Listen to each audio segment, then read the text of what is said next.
Assalamualaikum warahmatullahi wabarakatuh.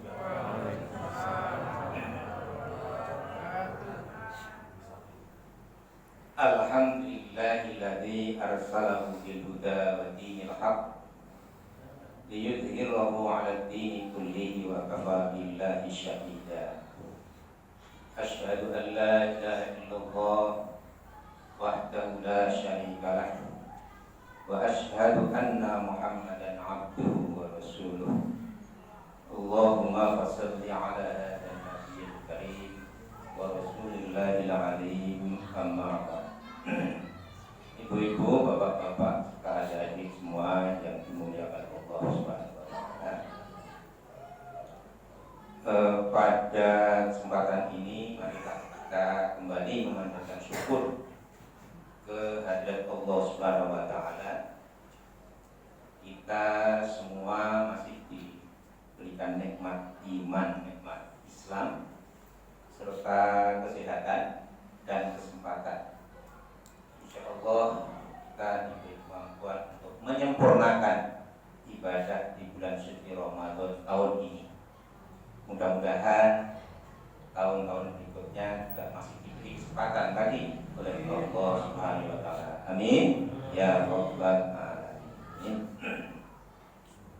Ibu bapak sekalian, ada kisah itu pasti siapapun nanti akan mengalami, di mana di alam barzakh. Alam barzakh itu alam apa? Alam kubur ya. Alam kubur, semua manusia nanti bakal mengalami penyesalan. Semua manusia tanpa kecuali dari Rasulullah SAW akan mengalami penyesalan. Nah, ini disahkan pada masa sahabat Rasulullah SAW. Kemudian peristiwa itu sahabat dimaksud ketika menghadapi sakaratul maut. Ketika menghadapi sakaratul maut itu disaksikan oleh istrinya, karena biasanya orang yang mau meninggal itu keluarga dekatnya yang menyaksikan. Pertama istrinya, kedua anak-anaknya, dan yang ketiga keluarganya yang dekat. Lalu apa yang dikatakan seorang sahabat ketika mengalami sakaratul maut tersebut? Ba'idan, dibilang ba'idan, jadidan, jami'an. Apa maksudnya ini? Kemudian seorang istri dimaksud menceritakan pada Rasulullah SAW, ya Rasul, ketika suami saya akan meninggal, itu mengatakan begini, ba'idan. Itu apa maksudnya ya Rasulullah? Oh, itu maksudnya begini. Rasulullah menjawabnya dengan senyum manis, karena mengungkap saat-saat menjelang meninggal seorang suami. Tentu kalau disampaikan dengan serius, dengan roman yang tidak menarik, akan membangkitkan rasa kesedihan yang mendalam. Sambil senyum Rasulullah menjawab, itu suamimu itu ketika hidup mengantarkan seorang yang buta akan menuju ke masjid untuk melaksanakan sholat. Lalu mengapa Rasulullah dia mengatakan ba'idah, sedangkan masjidnya tidak terlalu jauh? Rasulullah senyum kembali. Itu dugaan suamimu ketika akan mengantarkan orang yang buta menuju masjid dimaksud disangkanya jauh. Masjid itu disangkanya jauh. Maka suamimu di sana ada penyesalan ketika masjidnya ternyata tidak begitu jauh. Bapak Ibu sekalian, adik-adik semua, apa maksudnya ini? Maksudnya menyesal sahabat tersebut. Wah, seandainya masjid tersebut jauh, pasti aku akan memperoleh pahala yang sangat besar. Kenapa? Karena menuntun orang yang buta menuju masjid akan melaksanakan sholat berjamaah. Masya Allah. Kisah ini tentu saja membuat kita semua bangkit. Oh, begitu pahala orang yang mengantar orang buta menuju masjid. Oleh karena itu, bagi kita orang mukmin ini sangat dianjurkan agar sholat berjamaah di masjid atau di mushola. Karena apa? Mengajak atau menuntun orang yang buta sekalipun pahalanya besar. Apalagi bagi kita yang normal, sehat, walafiat, itu pahalanya juga sangat besar. Sebesar apa? 27 derajat, 27 kebaikan dibanding sholat sendiri. Yang pertama.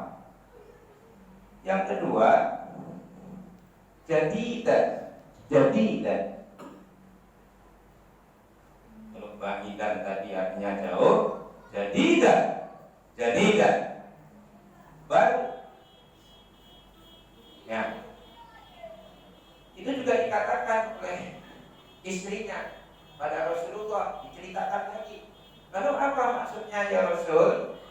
Ketika suami saya ketika itu mengatakan jadi dan, oh, ketahuilah wahai istri sahabat,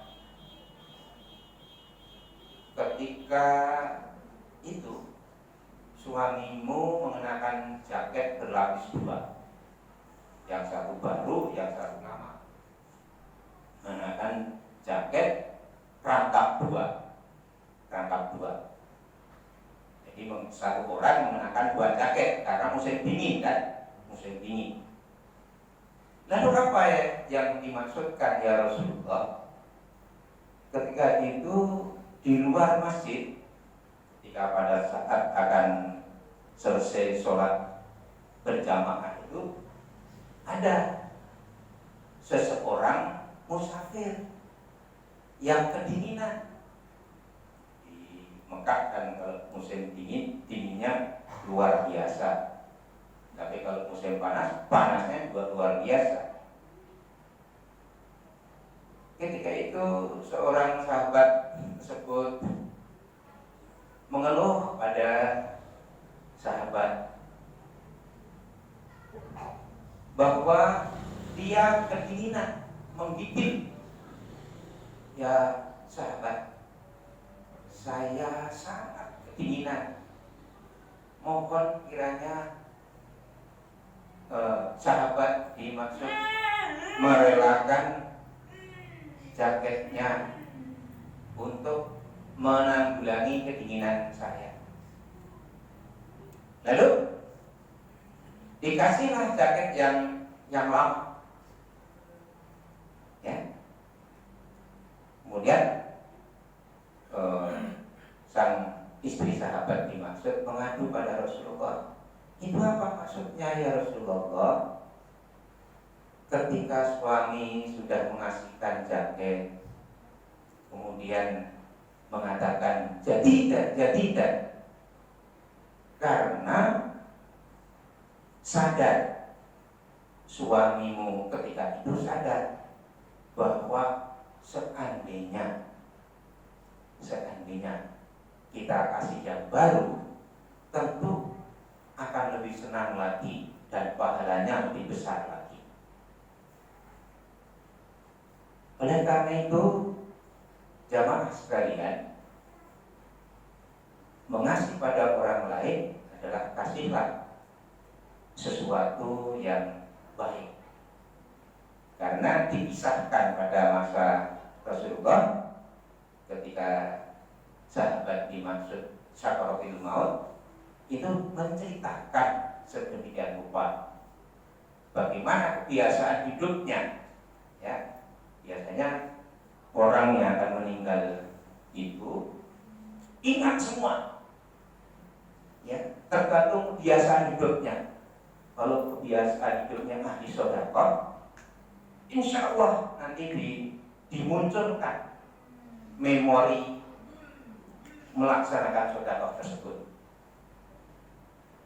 Itu yang kedua. Lalu yang ketiga, jami'an itu artinya semua. Itu apa ya Rasul maksudnya? Begini jamaah sekalian, ketika seseorang atau seorang sahabat atau ketika ada seorang musafir kelaparan, ya, mengadu pada sahabat dimaksud, kemudian katanya, Tuhan, aku seorang musafir, aku kelaparan, bolehkah saya mampir ke rumahmu meminta makanan untuk saya? Lalu sahabat tersebut dengan sukacita, dengan senang hati diajaklah mampir ke rumahnya. Kemudian dalam keadaan di rumah tersebut ternyata kuenya atau rotinya tinggal satu. Wah, ini bagaimana ini? Ini ada seorang musafir yang kelaparan, sedangkan kuenya, rotinya tinggal satu.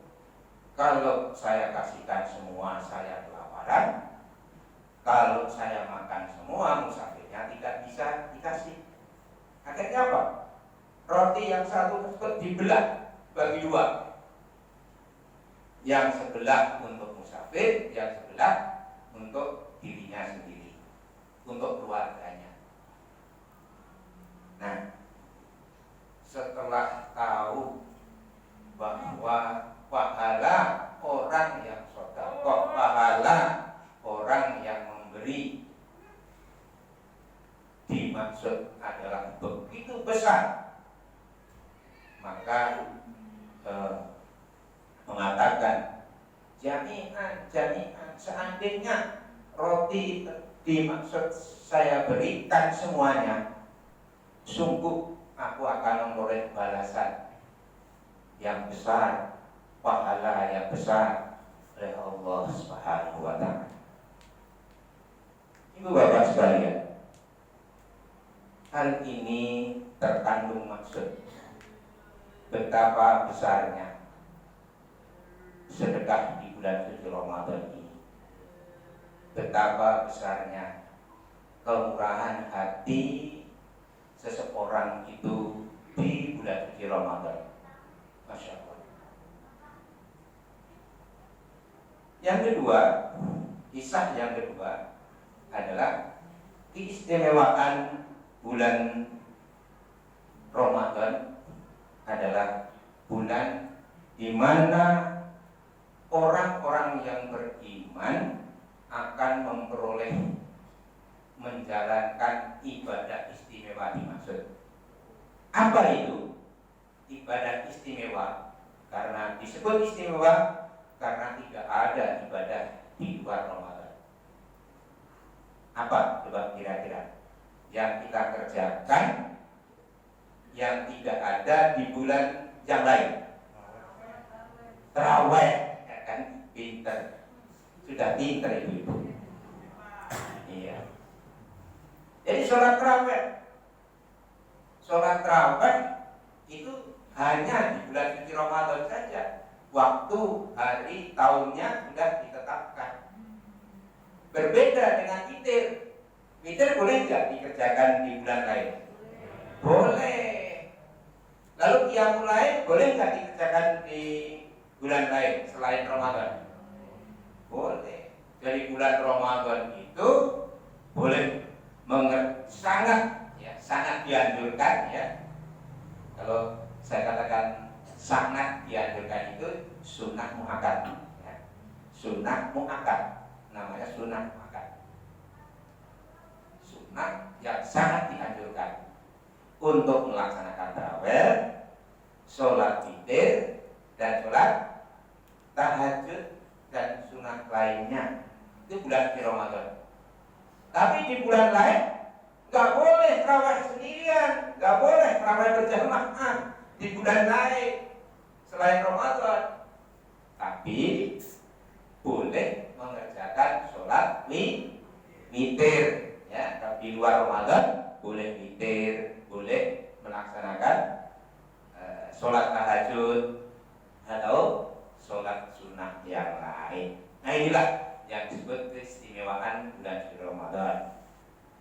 Maka mari kita penuhi, kita sempurnakan mumpung masih bulan suci Ramadan. Ramadan tahun ini sudah berkurang atau bertambah? Pak, Bu, adik-adik, Ramadan tahun ini hitungannya sudah berkurang atau bertambah atau tetap saja?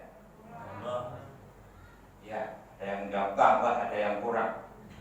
Ada yang tetap Ramadan aja, Pak. Ini hitungannya. Hitungan harinya sekarang kan sudah hari yang ke 13. Insya Allah hari ini kita bisa memenuhi melaksanakan ibadah Ramadan ya. Berarti sudah kurang 13. Berarti tinggal berapa? 17 hari lagi. Iya. Nah, marilah kita sempurnakan bulan suci Ramadan tahun ini yang tinggal 17 hari lagi itu. Jangan sampai ada yang putus, jangan sampai ada yang meninggalkan. Tinggal 17 hari lagi. Sedangkan tahun besok kita nggak tahu apakah masih menemui Ramadan lagi atau tidak, kita nggak tahu. Ini mumpung masih ada di bulan suci Ramadan, kita laksanakan tarawih, kita laksanakan tadarus, kita laksanakan sedekah, kita laksanakan untuk memperbaiki akhlak, memperbaiki hubungan baik terhadap keluarga maupun terhadap tetangga. Mari kita maafkan, saling memaafkan, koreksi diri untuk membersihkan diri kita.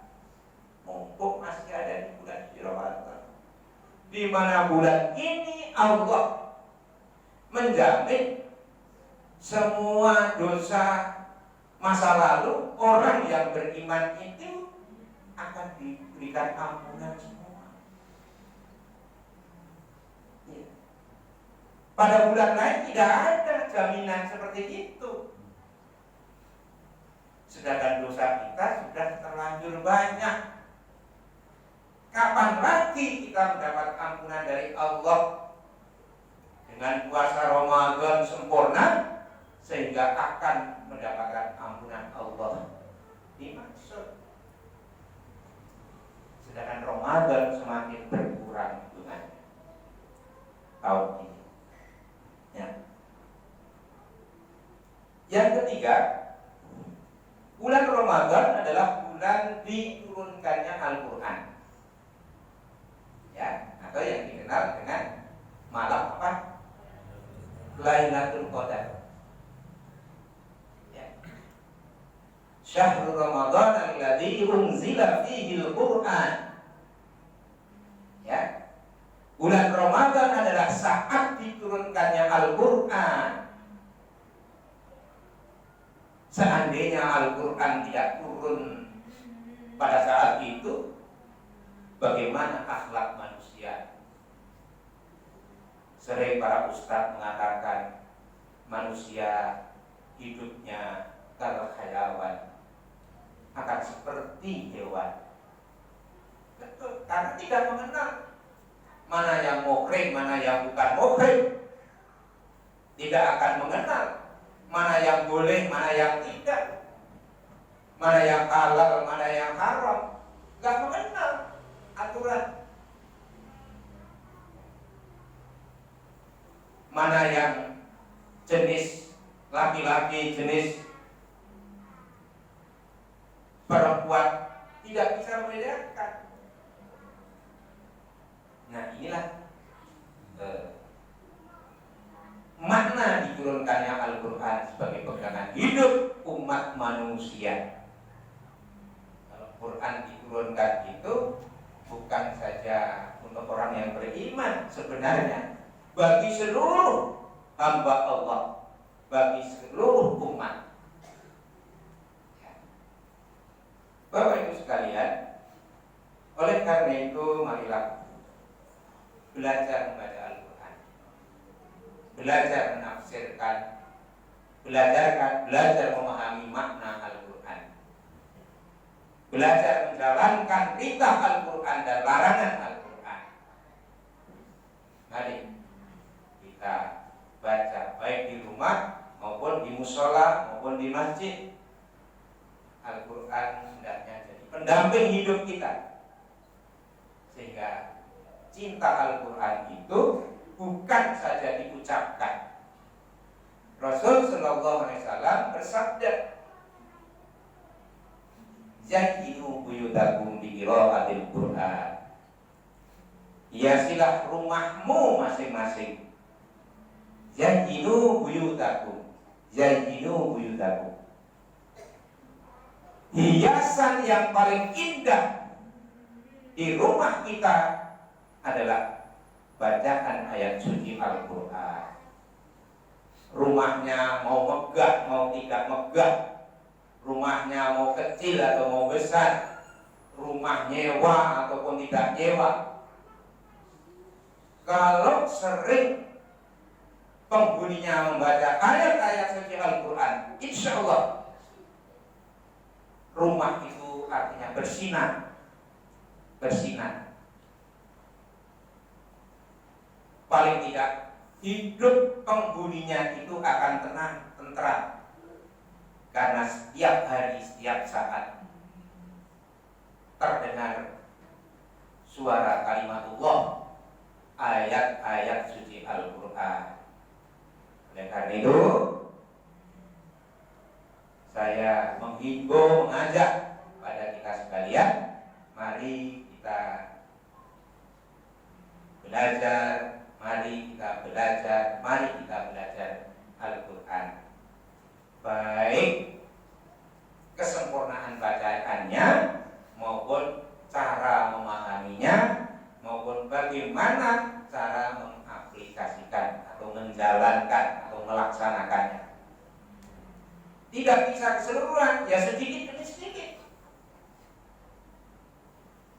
Karena Al-Quran itu selain kalamullah juga mukjizat Rasulullah Muhammad Sallallahu Alaihi Wasallam. Mukjizatnya saja Al-Quran Muhammad Rasulullah. Masya Allah, luar biasa. maka segala pri kehidupannya menjadi contoh teladan yang baik. Innamal bu'istu liutammima makarimal akhlaq. Itu Rasulullah. Segala pri kehidupannya, baik perilakunya, ucapannya, maupun hatinya, maupun pikirannya, itu menjadi contoh yang amat baik bagi seluruh umat manusia. Ya, dikenal al-Islam itu al-Islam yang rahmatan lil alamin, bukan saja terhadap orang yang menganut agama Islam, tapi semua manusia. Akhlak Rasulullah adalah pantas diikuti, pantas dicontoh oleh seluruh umat manusia, baik yang beragama Islam maupun yang non-Islam.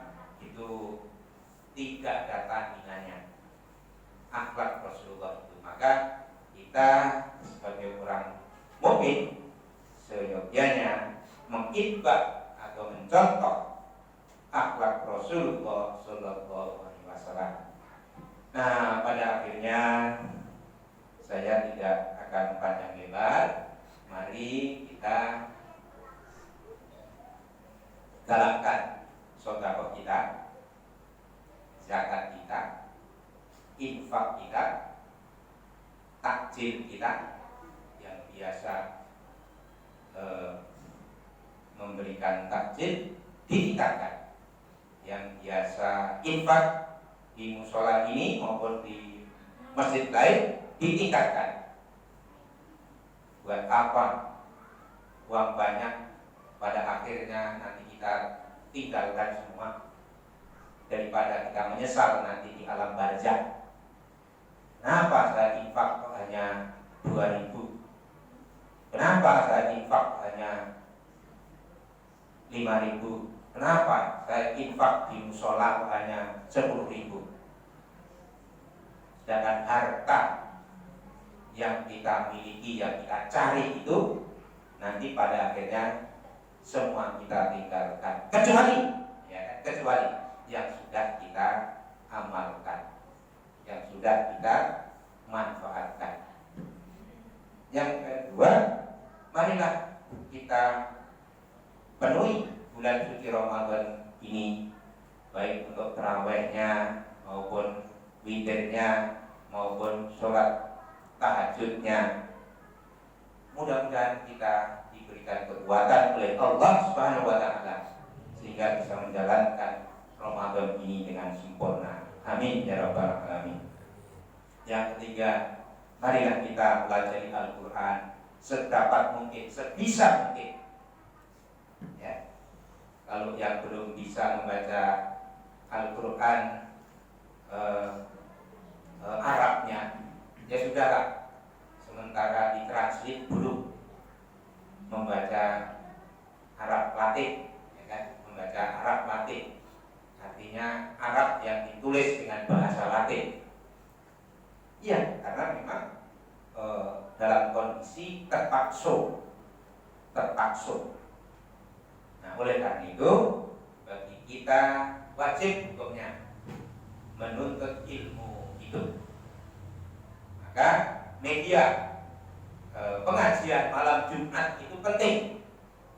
Media malam Jumat adalah penting. Kita ikuti pengajian rutin kita, jangan ditinggalkan. Kalau tidak ada halangan, tapi justru kita tingkatkan. Mudah-mudahan Allah Subhanahu wa Ta'ala mengabulkan kehendak hati kita, kehendak pikiran kita, sehingga insya Allah kita semua pertama mendapatkan ampunan dari Allah Subhanahu wa Ta'ala, yang kedua mendapatkan jaminan surganya Allah Subhanahu wa Ta'ala. Amin ya rabbal alamin. Terima kasih, kurang lebihnya mohon maaf. Wassalamualaikum warahmatullahi wabarakatuh. Mari kita sudahi dengan membaca tahlil Alhamdulillahirabbil alamin.